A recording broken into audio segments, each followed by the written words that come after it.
બનાસકાંઠાના થરાદમાં આજે ઉત્તરાયણ પર્વની ઉજવણી બેવડા ઉત્સાહ સાથે જોવા મળી રહી છે। ગુજરાત વિધાનસભાના અધ્યક્ષ અને થરાદના ધારાસભ્ય શંકરભાઈ ચૌધરીએ આજે પોતાના મત ક્ષેત્રના લોકો સાથે પતંગોત્સવની ઉજવણી કરી હતી। શંકરભાઈએ થરાદના શિવનગર, સુથારા શેરી અને મહેશ્વરી સોસાયટીની મુલાકાત લઈ સ્થાનિક લોકો અને યુવાધન સાથે પતંગ ચગાવવાની મજા માણી હતી। આ પ્રસંગે તેમણે જણાવ્યું હતું કે જે રીતે આકાશમાં પતંગ ઊંચાઈ સર કરી રહ્યો છે, તેવી જ રીતે થરાદમાં વિકાસની ગતિનો પતંગ પણ નવી ઊંચાઈઓ આંબી રહ્યો છે।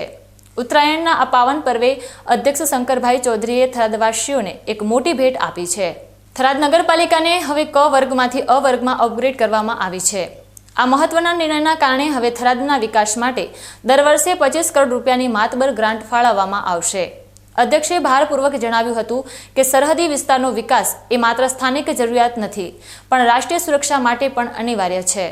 આગામી 26 જાન્યુઆરીની જિલ્લા કક્ષાની ઉજવણી પર થરાદમાં જ થવાની છે, જે વિકાસની ગતિને વધુ વેગ આપશે।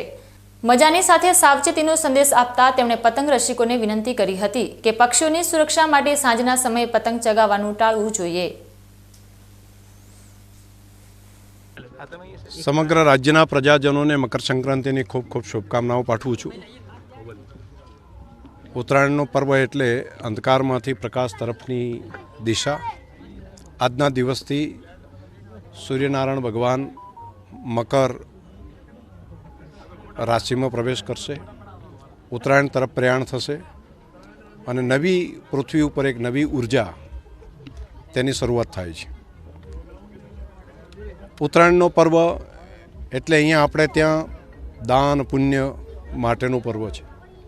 ગૌ માતાને ગોળ ખવડાવે, ઘાસ આપે, પંખીઓને દાણા નાખે અને લોકો સૂર્યનારાયણની ઉપાસના કરવા માટે ધાબા ઉપર અને જ્યાં સૂર્યનારાયણ હોય ત્યાં આગળ જઈને સૂર્યનારાયણની સમીપ જઈને પતંગ ચગાવવાનું કામ એ પણ આપણે તે બહુ જૂની પરંપરા છે।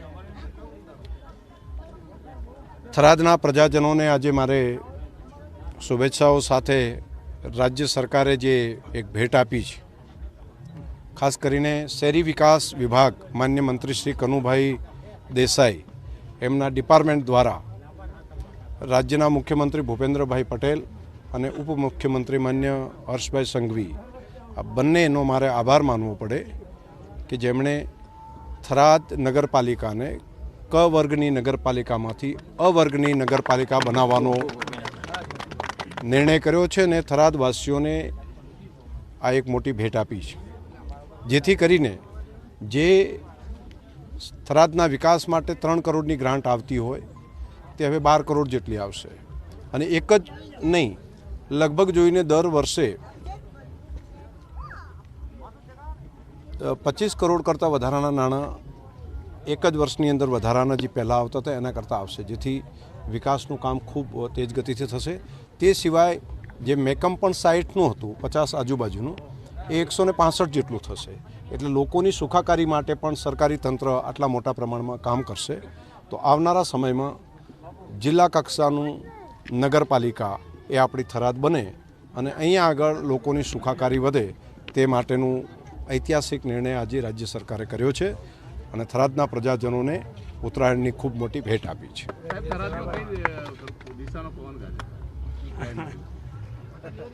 ખૂબ સારો વિકાસની દિશાનો પવન છે અને વિકાસની દિશામાં જ આગળ વધશે।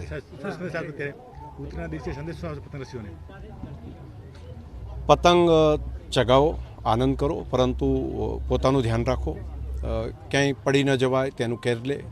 વાહન કે વ્હીકલ હોય ત્યાં પતંગ લૂંટવામાં ક્યાંય ભૂલ ન કરીએ, બાળકોને ખાસ કરીને કહું છું। અને સાંજના સમયે જ્યારે પંખીઓ પોતાના માળા તરફ જતા હોય એ વખતે પતંગ ચગાવવાનું આપણે ટાળીએ।